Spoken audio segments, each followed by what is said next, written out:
Hello students, good morning. Evaluation test એ continue છે, પણ મેથ્સના લેક્ચર મેં તમને કીધું ટીલ 29 બેક ટુ બેક મેથ્સના લેક્ચર આ ચેપ્ટર 4ના રહેશે.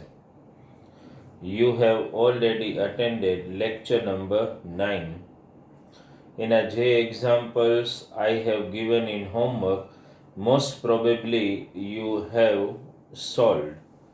લગભગ તમે સોલ્વ કરી નાખ્યા છે. કોઈ ડાઉટ્સ હશે તો we will discuss it out.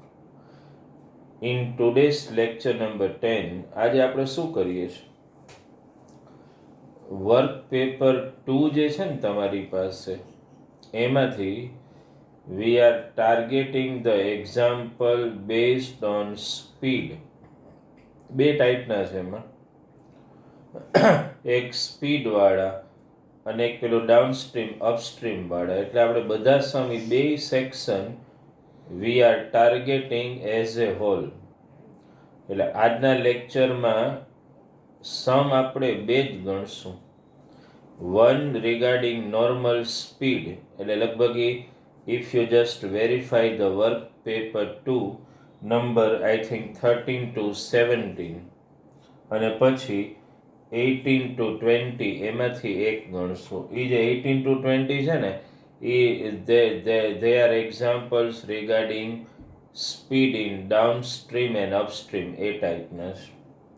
એટલે આપણે પહેલું આજે ટાર્ગેટ કરશું 13 to 17. એમાંથી I am going to solve for you only one example. એક એક્ઝામ્પલ એ સોલ્વ કરશું ને, અને એમાં થોડું ડિટેલિંગ હું આપીશ, એટલે rest of the example you will be able to solve very easily. થોડું બ્રીફિંગ આપીશું. એટલે આજનો આપણો જે છે ને ચેપ્ટર 4માં, બરાબર, એમાં આજનો જે છે એ લેક્ચર નંબર 10, અને એમાં આપણે ડિસ્કસ જે કરીએ છીએ ને ફ્રોમ વર્ક પેપર 2, એમાંથી પહેલા હું એક્ઝામ્પલ્સ જે સિરીઝ ટાર્ગેટ કરું છું એ છે 13 to 17. આને આપણે પહેલા ટાર્ગેટ કરીએ છીએ. These are example based on speed. સ્પીડના જ બધા એક્ઝામ્પલ્સ છે. હવે આ એક્ઝામ્પલ આપણે ટાર્ગેટ કરીએ ને, એમાંથી હું જે એક ટાર્ગેટ કરવાનું છું આજે એક્ઝામ્પલ નંબર 14 ટાર્ગેટ કરીએ છીએ. અન્ડરસ્ટેન્ડ? 14 સમ જે છે ને હું ગણાવું ને એ પહેલા તમે you just read it from your work paper 2. એમાંથી રીડ કરી લો તમે શું છે એમાં. એક વસ્તુ બીજી, એમાં જો શું ડેટા આપ્યો ને પહેલા વેરીફાઈ કરો. Train tax 1 hour less to cover distance of 360 kilometer if the speed of the train is increased by 5 kilometer per hour, then find original speed of the train. સ્પીડનો કોઈ પણ એક્ઝામ્પલ આવે જે તમારી as they are given as એ in your text book, તો તમારે એક ફોર્મ્યુલા ઓલવેઝ ટાર્ગેટ કરવાની રહેશે. And that formula you studied in science. આ એક જ ફોર્મ્યુલાને મગજમાં રાખજો. શું છે? ટાઈમ ઇક્વલ ટુ, આ ફોર્મ્યુલા યાદ રાખવાની. શું છે બોલો? Time equal to distance upon speed. બસ આ એક જ યાદ રાખવાની તમારે. એકચ્યુઅલી તો formula speed equal to distance upon time, પણ થોડું એને એક્સચેન્જ કરી લીધું આપણે. હવે સમજો તમે. ટ્રેનની ઓરિજિનલ સ્પીડ કાંઈક તો હશે ને. સમ બરાબર રીડ કરો. Train tax 1 hour less to cover 360 kilometer if its speed is increased by 5 kilometer per hour. That means ટ્રેનની ઓરિજિનલ સ્પીડ તમારે ફાઇન્ડ કરવાની છે. ઘણીવાર એવો વર્ડ વાપરે, find original speed or find usual speed of the train. તો જે suppose કરવાનું છે ને એ અહીંથી સ્ટાર્ટ થશે. તમારે શું કરવાનું પહેલા? લેટ સ્ટેટમેન્ટ અહીંથી સ્ટાર્ટ થાય. લેટ ઓરિજિનલ કે યુઝ્યુઅલ જે વર્ડ વાપરે એ આપણે વાપરવાનો. Original speed of train. Let original speed of train be x kilometre per hour. દર વખતે આ ફાઇનલ ઓરિજિનલ સ્પીડ સપોઝ કરી લેવાની. હવે તમે બરાબર સમજો.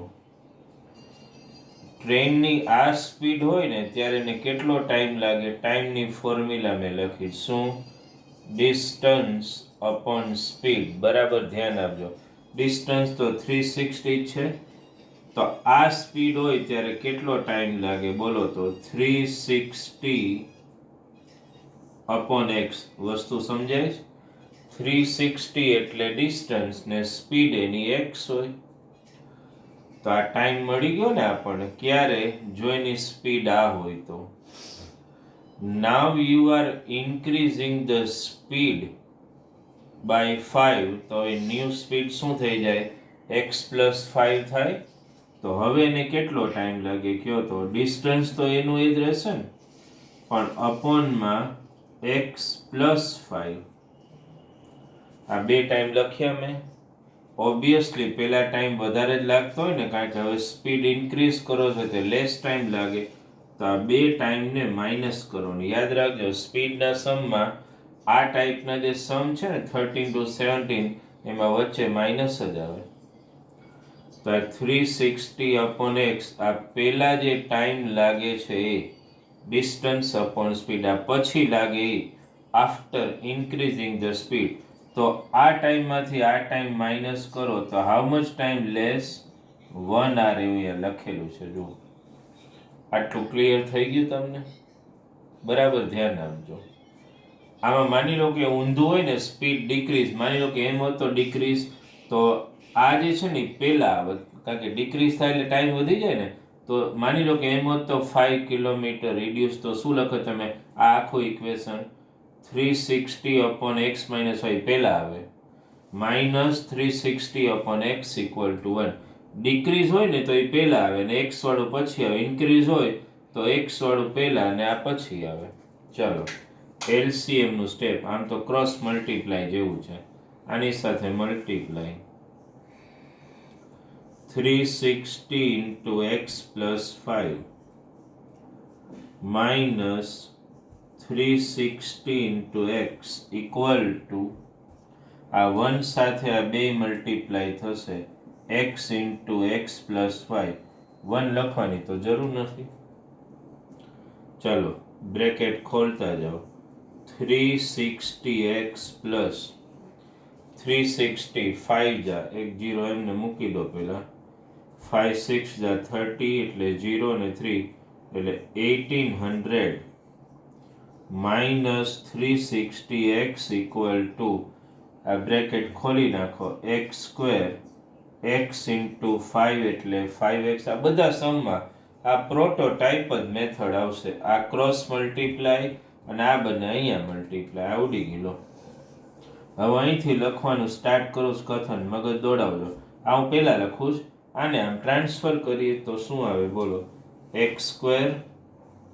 I am writing the RHS first. Yes, we x square plus 5x. Now Batul, I am transferring 1800 on this side.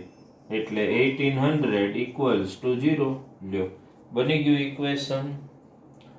1800 ના એવા ફેક્ટર પાડો જેનું સબટ્રેક્શન 5 થાય. આઈડિયા આવે છે? અન્ડરસ્ટુડ? એક વસ્તુ ધ્યાનમાં એ રાખવાની, ફેક્ટર પાડવાનું આવે ને ત્યારે થોડું મેં તમને એકવાર એ શીખવાડજો. ફરીથી આજે ક્લિક કરાવું. 1800 ના એવા ફેક્ટર જેનું સબટ્રેક્શન ખાલી 5 જ આવે. તો જો હું તમને ફરીથી એકવાર રિમાઇન્ડ કરાવી દઉં. આ મેં કરાવેલું તમને. આપણે 2 થી પ્રાઇમ ફેક્ટર પાડતા જાઓ. 2 900 જા, 2 450 જા, બરાબર. 2 225 જા. હવે 5 થી ચલાવો. 5 4 જા 20, 5 45 જા, 5 9 જા, 3 3 જા અને 3 1 જા. અહીંયા પ્રાઇમ ફેક્ટર સિવાય કંઈ નહીં આવવું જોઈએ. હવે બધી તમારી ઇન્ટેલિજન્સ ઉપર ગ્રુપ બનાવવાના. કઈ રીતે? માની લો કે આ એક ગ્રુપ બનાવો તો આ બોલો તો શું બન્યું? 3 3 જા 9, 5 જા 45 બની ગયું. આ એક બીજું ગ્રુપ બનાવો તો આ શું બન્યું બોલો? 2 2 જા 4, 2 જા 8, 5 જા 40, 45 અને 40. જો આ એક નંબર બન્યો 45 અને આ એક નંબર બન્યો 40. મળી ગયો કે નહીં? એ ગ્રુપમાં પછી વેરિએશન કરવું પડે ડિપેન્ડિંગ ઓન જે રિક્વાયરમેન્ટ હોય.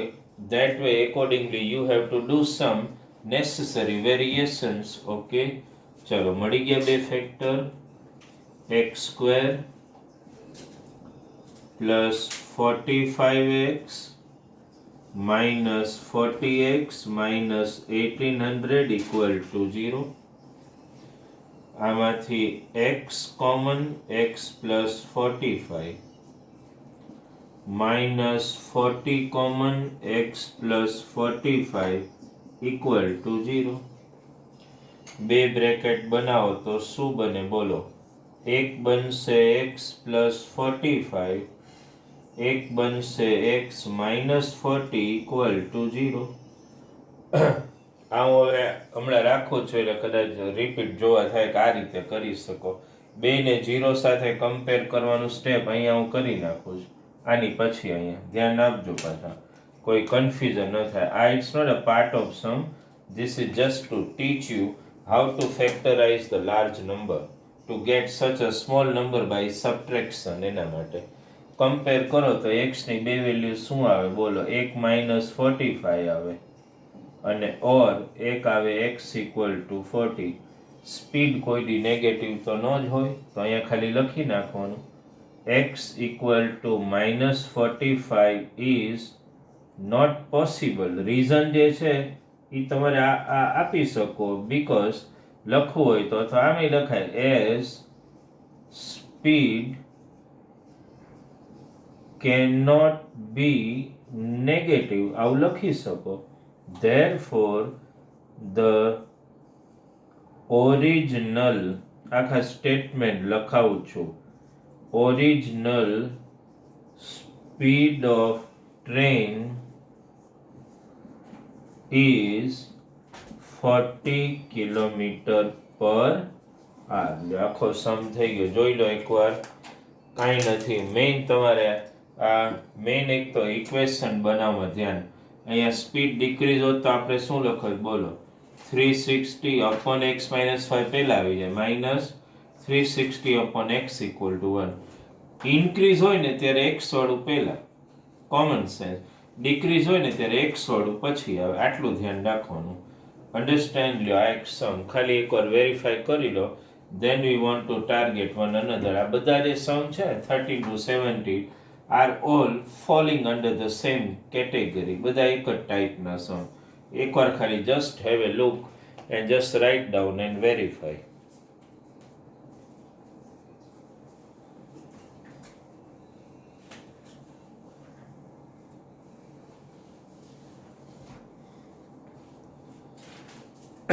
ઓકે, હવે આપણે એક બીજો સમ લેશું. આ બધા જે છે ને which I have written here number 13 to 17, they all fall in one category only. બધા આ ટાઈપના. હા, somewhere speed increase decrease એ ચાલ્યા કરે, પણ એ મેં તમને કીધું ડિક્રીઝમાં x વાળું પછી આવે, બાકી માઇનસની સાઇન તો વચ્ચે આવશે. કારણ કે આમાં શું છે કે સ્પીડ ઇન્ક્રીઝ કે ડિક્રીઝ થાય એટલે 2 ટાઈમ નીડ્સ ટુ બી સબટ્રેક્ટેડ. એને એડ તો કરવાના જ ન હોય ને, એટલે નેગેટિવ સાઇન જ આવે. એ એક વસ્તુ બરાબર ધ્યાનમાં રાખવી પડશે તમારે. હવે આપણે આગળ જઈએ. આને વારંવાર થોડું શું રિવાઇઝ કરતા રહેવાય એટલે તમને ધ્યાનમાં આવી જાય. બાકી તો કાંઈ ડિફિકલ્ટ છે નહીં. It is a question of making a proper equation and solving it properly. એ ધ્યાનમાં રાખવાનું. that you need to keep in mind. હવે આપણે જે સમ લઈએ ને, તમને યાદ હોય તો આપણે ચેપ્ટર નંબર 3 લિનિયર ઇક્વેશન એમાં થોડો ઘણો એ સમનો પાર્ટ તો આવી જ ગયો છે. અને એ કયા સમ હવે આપણે કઈ સિરીઝ હતી? 18 to 20 વાળા સિરિયલ્સ. 18 ત્રણ જ સમ છે, 18 to 20. તમારી ટેક્સ્ટ બુકમાં તો કદાચ એક જ એવો છે, મેં થોડા બીજેથી લીધેલા છે. હવે જુઓ, સમ વાંચો. આ સમને ને આગળના જે સમ છે ને 13 to 17 એને ક્વાઇટ કોન્ટ્રાસ્ટ છે, કારણ કે 13 to 17 બધામાં બે ટાઈમના સબટ્રેક્શન લેવાના છે. આમાં એવું નથી. સમ વાંચો. What is given? તમારી પાસે તો you have the physical copy, read it out. The speed of motor boat in still water is 25 kilometre per hour. Still વોટરનો મિનિંગ સમજો ને. વોટર ઇન લેક, લેક કે પોન્ડમાં water is stagnant, it is not moving, તો that will give you the original speed of the motor boat. એટલે લેકમાં જ્યારે motor boat ચાલતી હોય ને ત્યારે એની સ્પીડ 25, પણ એ જ મોટર બોટ તમે રિવરમાં લઈ જાઓ ને તો રિવરમાં તો constant current of the water હોય. તો તમે રિવરમાં જ્યારે વેન યુ આર મૂવિંગ, માનો કે આ રિવર આમ ફ્લો થાય ને you are moving this way, તો અગેન્સ્ટ રિવર જાઓ ને તો તમારી સ્પીડ જે છે એ ઘટી જ જવાની. અન્ડરસ્ટેન્ડ? કારણ કે યુ આર મૂવિંગ અગેન્સ્ટ, તો તમારી ઓરિજિનલ સ્પીડ 25 રહેશે જ નહીં. It there going to be reduce by the speed of the river. રિવરનો જે કરંટ હોય ને એટલી સ્પીડ ઘટી જાય ને એનાથી ઊંધું when you move in the direction of flow of the river તો તમારી સ્પીડ વધી જાય. એટલે આમાં એવા વર્ડ આવે અપસ્ટ્રીમ અને downstream. Upstream means moving against the current of the river, downstream moving with the current of the river. Understand? હવે સમજો. પછી એમાં શું લખ્યું? It travels 60 kilometre upstream and 60 kilometer downstream in total time of 5 hours. Find the speed of the current of the river. Understand? Sum બરાબર મગજ દોડાવજો. We are doing the sum number 19 for you. Okay? હવે આપણે કોની speed find કરવાની છે? Speed of the current of the river. તો એ પહેલા સપોઝ કરી લો. Let the speed of the current of river, ઘણી વાર ફ્લો ઓફ રિવર લખો તોય ચાલે, બી x kilometre per R. Okay, x kilometre per R. આ સપોઝ કરી લીધું. હવે આમાં શું થાય? બરાબર ધ્યાન આપજો. ટાઈમની ફોર્મ્યુલા, એને ટોટલ ટાઈમ લાગે. ટોટલ ટાઈમ એટલે એ 60 અપ જાય ને 60 ડાઉન આવે. તો આપણે બે ટાઈમ જો લેવા હોય તો પહેલા અપમાં ટાઈમ, જો ડિસ્ટન્સ તો 60 કિલોમીટર જ છે. અપસ્ટ્રીમ લેતા તો મોટર બોટની ઓરિજિનલ સ્પીડ x છે. અપસ્ટ્રીમમાં કેટલો ટાઈમ લાગે? આ ડિસ્ટન્સ. સ્પીડ ઘટી જાય ને મોટર બોટની. શું લખી શકો બોલો? મોટર બોટની ઓરિજિનલ સ્પીડ 25 છે, તો અપસ્ટ્રીમમાં -x. શું કામ? કારણ કે રિવરનો ફ્લો એને ઓપોઝ કરે સ્પીડને. પ્લસ હવે એટલું જ ડાઉનસ્ટ્રીમ આવે તો 60 અપોન ડાઉનસ્ટ્રીમમાં flow of the river pushes the motor boat, તો 25 પ્લસ x આવે. અને આમાં ટોટલ ટાઈમ એને કેટલો લાગે? 5 વાર. સમજાય છે? આ થઈ ગયું બેઝિક ઇક્વેશન. આમાં બધામાં આ જ રીતે આવશે. હવે ટેક એન એક્ઝામ્પલ. આપણે ક્રોસ મલ્ટીપ્લાય કરીએ બરાબર, તો શું થાય બોલો? 60 into 25 plus x plus 60 into 25 minus x equal to આ 5 અને આ 2 એટલે શું આવશે? 25 plus x અને 25 minus x. સમજાણું? ક્રોસ જ કરવાનું. આ અહીંયા કથન ને આ બે અહીંયા. ભવ્ય આઈડિયા આવી ગયો. હવે જુઓ તો બ્રેકેટ ખોલો તો હાલત મૈત્રી, અને હોમવર્ક થોડું મોકલો મૈત્રી, રિમાઇન્ડ ન કરાવવાનું એક હોમવર્ક લાવો. 25 6 જા 150 એટલે શું થયું 1500 થાય, પ્લસ 60x થાય, પ્લસ 1500 થાય, માઇનસ 60x થાય. આ 5. હવે અહીંયા કઈ મગજ દોડે? આ a plus b a minus b એવું છે ને, એટલે a square minus b square કરો તો આને a ગણો ને આને b, તો 25 નો સ્ક્વેર શું આવે? 625 ને x નો સ્ક્વેર એટલે x સ્ક્વેર. જો થઈ ગયું. ચાલો આ અહીંયા ઉડી ગયું. 1500 પ્લસ 1500 એટલે 3000 થાય. આ 5 એમને અને 625 માઇનસ એક્સ સ્ક્વેર. બધામાં તમારે આ જ મેથડ ફોલો કરવાની આવશે. 5 નીચે લઈ જાઓ એટલે 3000 upon 5, 625 minus x square. Yashvi સમજાય છે ને? આને ઉડાડી દો હાલો, તો શું આવે બોલો? 600 equal to 625 minus x square. Further થોડું અહીંયા કેરી કરીએ. Therefore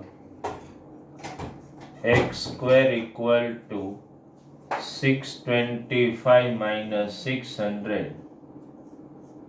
તો x square equal to 25 આવે, તો x equal to plus minus 5. Quadratic ઇક્વેશનમાં ક્યારેય પણ સ્ક્વેર રૂટનું સ્ટેપ આવે ને એટલે આ રીતે કરવું જ પડે.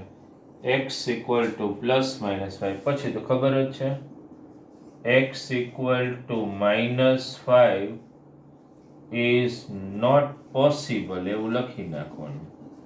શું કામ? તો સ્પીડ cannot be negative, ખબર જ છે. x equal to 5 લો આવી ગયું. Therefore speed of flow of river is 5 kilometre per R. લ્યો આ સમ થઈ ગયો. યાદ રાખવાનું આ બધા જે સમ છે ને 18 to 26 બધા એમાં બેઝિક્સ છે.